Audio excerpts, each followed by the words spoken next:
Vamos dar início ao nosso devocional desta manhã. Quero começar com uma oração.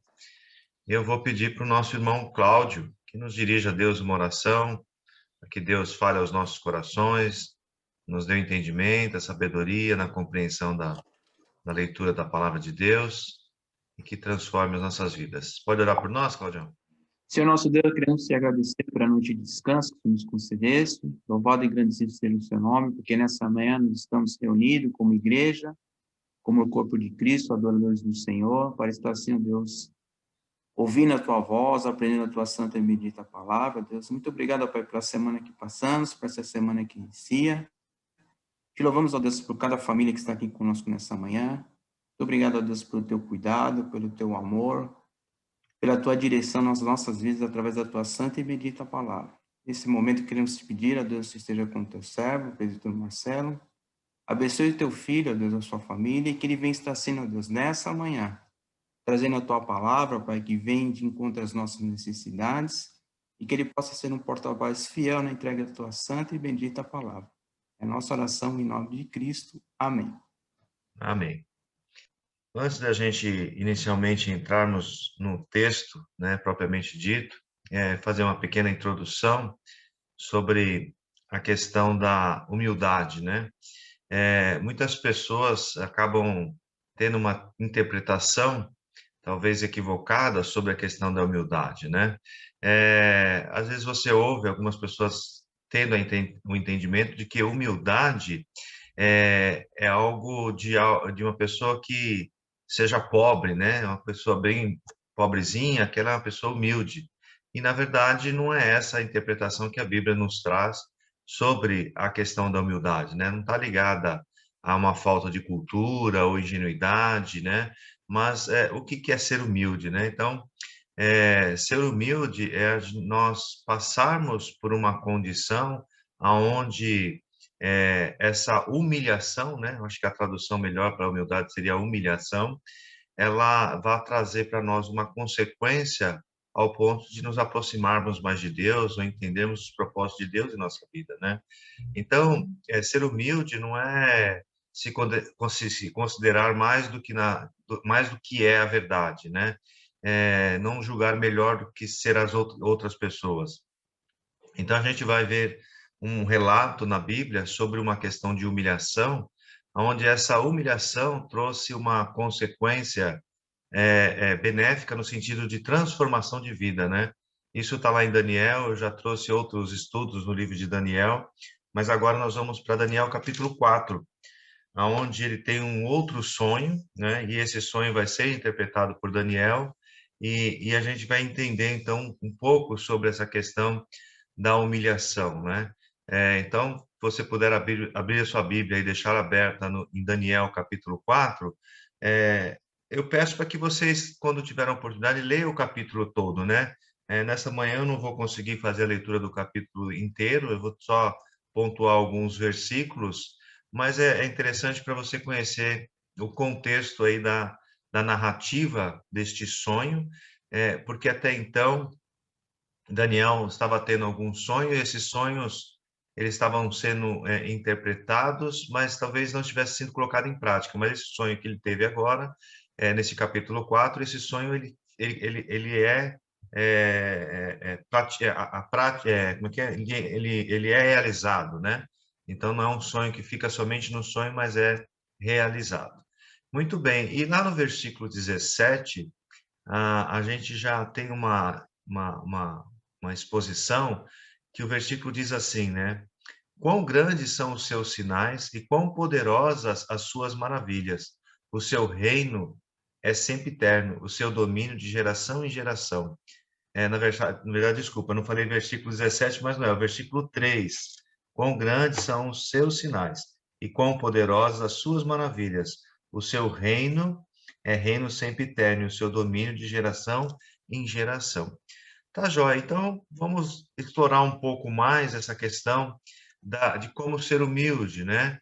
Então, o rei Nabucodonosor aprendeu de uma forma talvez não muito boa, né? Foi numa forma, a gente vai olhar aqui, bastante difícil para ele, essa questão da humilhação. Então, nós vamos explorar um pouco o texto aqui para podermos entender. Então, se a gente pegar do versículo 4 até o versículo 15, é o rei tendo o sonho, né? E aí, então, ele manda chamar os sábios, né, para interpretar o seu sonho. Ninguém consegue interpretar o seu sonho. Mais uma vez, então, ele chama Daniel, né, para poder fazer essa interpretação do sonho, que está lá nos versículos 8 e 9, né? Então, esse sonho é onde o rei sonhou com uma grande árvore, né, no meio da terra. Versículo 10 fala sobre isso, né? A árvore crescia e fortalecia até o céu, né? Talvez para nós não seja tão compreensível isso. Como é que pode, né, uma árvore crescer até o céu? Mas aqui é uma figura de linguagem para demonstrar a grandiosidade que era esta árvore, né? Com folhagens formosa e muito fruto, né, de maneira que todas as espécies se abrigavam e alimentavam desta árvore, né, versículo 12. Mas depois, né, durante o sonho ainda, veio um anjo do céu clamando, né, e ordenou que essa árvore fosse derrubada, que essa árvore fosse cortada, no versículo 14. Mas com um detalhe, né, que o tronco da árvore deveria ser mantido, né? Ele fala lá no versículo 15, ele usa uma expressão, vamos ler aqui com os irmãos, deixa eu virar só a página aqui da Bíblia, que diz assim: mas a cepa com as raízes deixai na terra, atada com cadeias de ferro e de bronze, na erva do campo, seja ela molhada no orvalho do céu e sua porção, seja com os animais a erva da terra. Ou seja, é acorrentada, né? Quando ele usa essa expressão aqui, deixar atada com cadeias de ferro, né? Como uma corrente mesmo preso ali, no sentido de que não é para tirar de jeito nenhum aquelas raízes ali, aquele tronco, né? Assim, né? Como a grande árvore do sonho, a pessoa orgulhosa pensa que é o centro de tudo e que todos dependem dela. Então, esse foi o sonho do rei Nabucodonosor em relação a essa grande árvore, né? Que essa árvore praticamente produzia todas os frutos, tudo aquilo que era necessário para os animais ali, sombra, fruto, tudo isso, né? E uma pessoa orgulhosa, ela se sente no centro, né? Então, aqui ainda não é a interpretação do sonho, é só o sonho dele. O rei ainda não entendeu qual é o significado de tudo isso, né? Então, a gente vai ver a interpretação a partir do verso 16 até o verso 27. Então, Daniel interpreta esse sonho para o rei, né? E ele ficou muito impressionado com o sonho e sua interpretação, né? Então, o rei Nabucodonosor era essa grande árvore, né? Então, essa foi a interpretação de Daniel, mostrando para o rei que ele era aquela grande árvore, e tudo aquilo que ele já relatou nos versículos anteriores, ele vai relatando novamente aqui nos versículos 27. E no versículo 25, ele diz, né? Será expulso de entre os homens a tua morada, até com os animais do campo, e dar-se-ão a comer ervas como aos bois, e será molhado do orvalho do céu, e passar-se-ão 7 tempos por cima de ti, até que conheças que o Altíssimo tem domínio sobre o rei dos homens e o dá a quem quer. Então, essa aqui é a grande revelação, é o grande anúncio que Daniel faz ao rei, no sentido, olha, essa aqui é a consequência que vai se dar diante do seu sonho. Então, esse versículo 26, ele é bastante pesado, porque ele está dizendo aqui que será expulso de entre os homens, né? E a sua morada será com os animais. Ou seja, o rei não vai morar mais no palácio, mas vai morar com os animais. Nós vamos ver o cumprimento dessa revelação, dessa interpretação do sonho. E o versículo 26 continua, né? Quanto ao que foi dito, que se deixasse a cepa da árvore com as suas raízes, o teu reino tornará a ser teu, depois que tiveres conhecido que o céu domina. Então é interessante também que, logo na sequência, Daniel revela também que essas raízes que permanecerão depois dessa árvore ser cortada, ela vai brotar, né? Uma oportunidade do rei aqui se arrepender dos seus pecados, se arrepender do seu orgulho e retomar o seu reinado. Muito bem. Então, esse sonho, ele traz aí essa condição de que o rei, então, é essa grande árvore que vai crescer de forma muito grande, de forma a ser o centro da terra, né? Então, ele traz essa analogia com o rei, dizendo que aquele era o reinado de Nabucodonosor. Só que esse rei vai ser derrubado, né?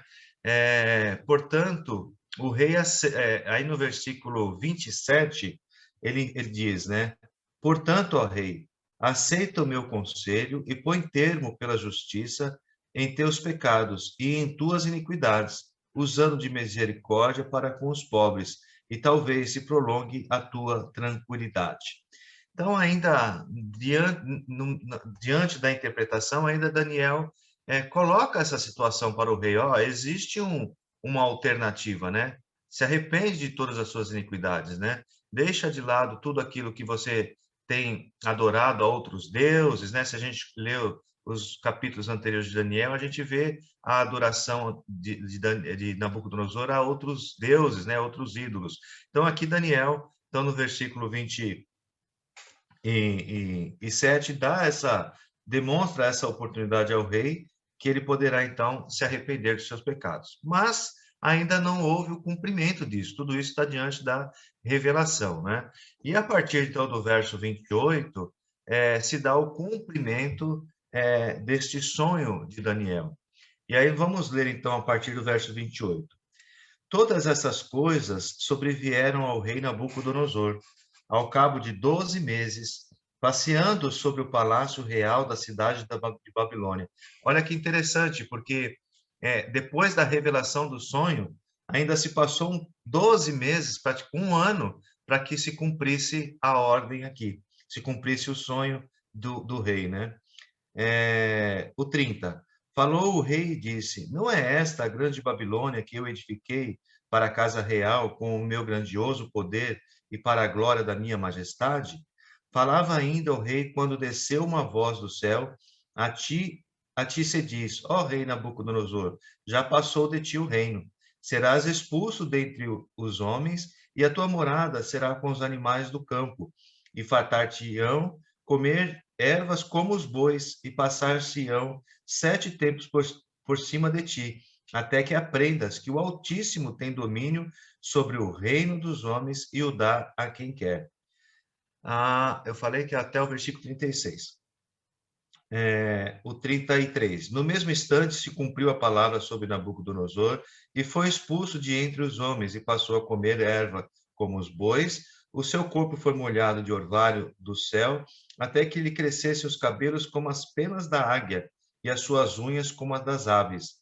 Mas ao fim daqueles dias, eu, Nabucodonosor, levantei os olhos ao céu, tornou-me a vir o entendimento e eu bendisse o Altíssimo, e louvei e glorifiquei ao que vive para sempre, cujo domínio é sempre eterno e cujo reino é de geração em geração. Todos os moradores da terra são por ele reputados em nada, e segundo a sua vontade, ele opera com o exército do céu, e os moradores da terra, não há quem lhe possa deter a mão, nem lhe dizer: que fazes? Tão logo me tornou a vir o entendimento também para a dignidade do meu reino, tornou-me a vir a minha majestade e o meu resplendor. Buscaram-me os meus conselheiros e os meus grandes. Fui restabelecido no meu reino e a mim ajuntou extraordinária grandeza. E a mim se me ajuntou extraordinária grandeza. Até aqui. Então a gente vê o cumprimento do rei e a gente vê aqui algumas questões interessantes em relação à humildade, né? Então, quando Deus coloca essa questão para que o rei fosse ter um coração de animal, e esse coração de animal tem o sentido de que ele vai ter um comportamento, vai ter atitudes como uma de animal mesmo, né? Não só comer as ervas aqui, mas ele passou por 7 tempos, né? Por todo aquele período vivendo como um animal, se arrastejando, né? Os seus pelos cresceram como penas de aves, né? As suas unhas cresceram como garras, né? Então ele viveu esse tempo durante um tempo como se fosse um animal.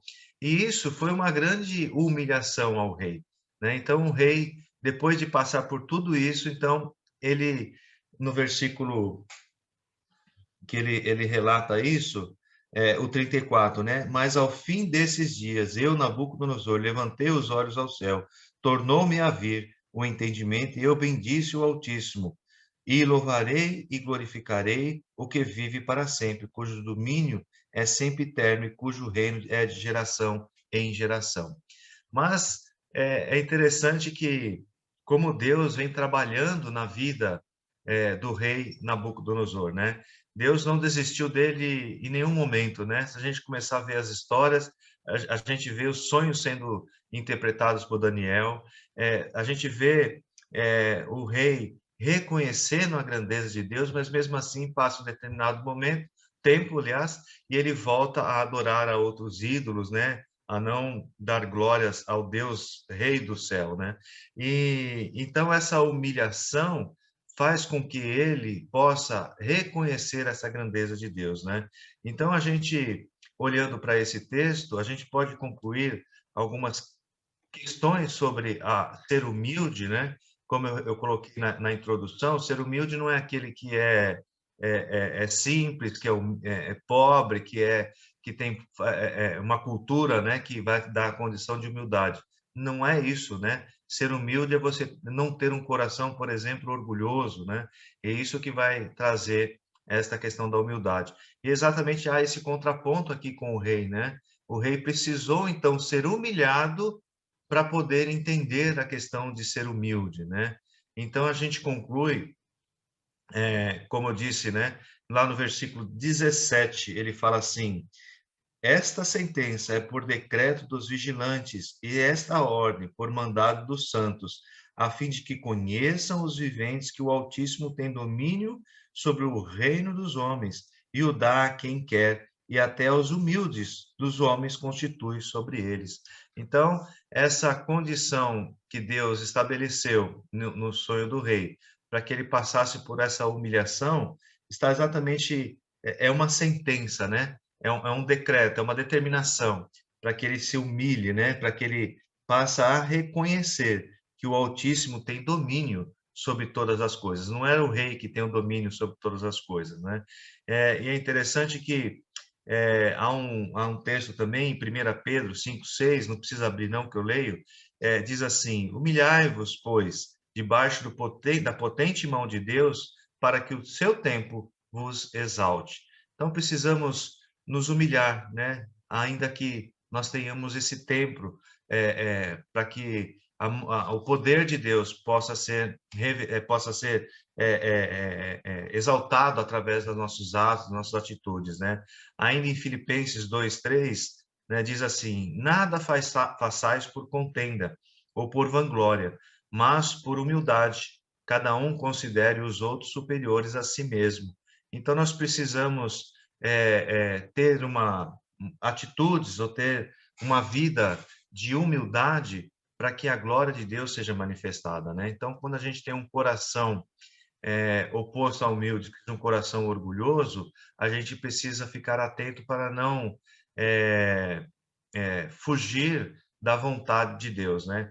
Essa semana a gente teve um estudo com os homens e estava falando exatamente sobre esse tema de humildade. O autor do livro, ele coloca de uma forma bastante clara ali de que uma das fontes, né, ou uma das raízes do pecado é o orgulho, né? Então, se você for olhar o pecado, ele está ligado à questão do orgulho, né? Então, a gente tem que ficar atento para não cairmos nessa situação de ter uma vida orgulhosa, né? Então, seja humilde, né? Suporte essa humilhação como o rei suportou essa humilhação, mas reconheceu a grandeza desse Deus, que é o que tem o poder sobre todas as coisas, né?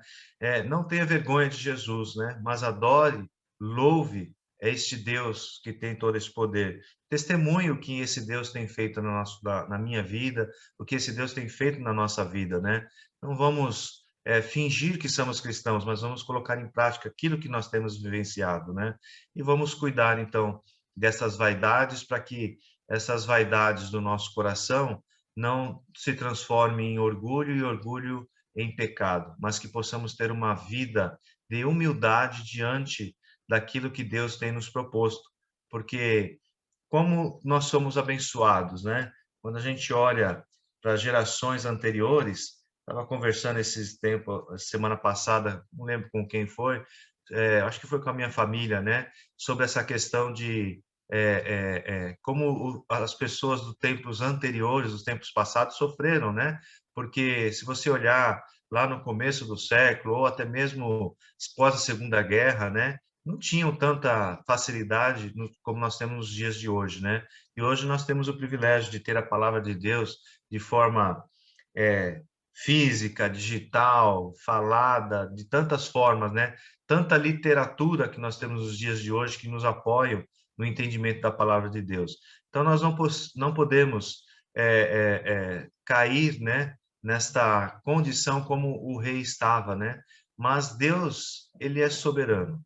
Deus, ele pode todas as coisas, e se for necessário, ele humilhar, né, fazer você passar por uma humilhação, para que você reconheça essa grandeza de Deus, Deus, ele pode fazer isso, né? Mas nós somos privilegiados por conhecermos esta palavra e testemunhar dela, e que possamos, então, demonstrar tudo isso que Deus tem feito em nossas vidas para aqueles que necessitam, os que estão perdidos diante de tanta arrogância que nós vemos neste mundo atual, né? De tantas condições que a gente vê a ganância, né? Sendo algo superior a qualquer coisa, né? Eu preciso ter mais, mais e mais, e pior disso, eu preciso ter mais do que você. Eu não estou contente em ter mais, mas eu quero ser superior a você. É isso que o mundo nos ensina, né? Esse mundo capitalista, né?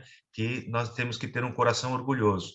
E a palavra está nos dizendo exatamente o oposto, que nós devemos nos humilhar e ter um comportamento de alguém que tenha um coração humilde, no sentido de demonstrar a glória de Deus através das nossas vidas. Vamos orar, irmãos? Ó Deus, em nome de Jesus, ó Pai, queremos agradecer ao Senhor por esta meditação na Tua palavra. Sabemos, ó Deus, que nosso coração é cheio de vaidades, cheio de pecados, ó Pai, mas queremos colocar-nos diante do Senhor para que tenhamos um coração humilde, diante das nossas atitudes, diante dos nossos pensamentos, diante dos nossos atos, que possamos, ó Deus, demonstrar a Tua glória através das nossas vidas, ó Pai, demonstrando o Teu amor, que o Senhor é um Deus que pode todas as coisas, ó Deus, e devemos temer e tremer diante dessas promessas que o Senhor tem feito a nós, e queremos, ó Deus, nos colocarmos diante do Senhor para que possamos ser usados como instrumento em Tuas mãos, para que possamos demonstrar o Teu amor através das nossas vidas, ó Deus, e que possamos louvar e adorar ao Teu nome e dar glórias ao Teu nome por tudo que o Senhor é, por tudo que o Senhor tem feito, por tudo que o Senhor já fez diante desta humanidade, ó Pai, e pedimos e clamamos a Tua misericórdia sobre a vida de cada um de nós, para que tenha perdoa-nos, ó Deus, por aquilo que temos pecado contra o Senhor, perdoa-nos por aquilo que temos negligenciado, por aquilo que temos falhado contra Ti, ó Pai. Ó Deus, em nome de Jesus, ó Pai, conceda-nos a Tua bênção, conceda-nos a Tua graça, para que tudo que fizermos, ó Deus, seja feito para a honra e glória do Teu nome. Ó Deus, em nome de Jesus, abençoa-nos neste dia, para que os nossos atos possam ser atos para adorar ao Teu nome, porque um dia que foi dedicado para a adoração ao Senhor, e que possamos, ó Deus, dar glórias em todas as situações, ó Pai. Ó Deus, em nome de Jesus, abençoa-nos no decorrer do dia, com as nossas atividades, com o culto à noite, tudo que tiver que fazer, ó Deus, façamos para adorar e glorificar o Teu nome. Obrigado mais uma vez, ó Deus, pela Tua graça, pela Tua bênção, em nome do Teu Filho amado Jesus Cristo, é que nós oramos. Amém.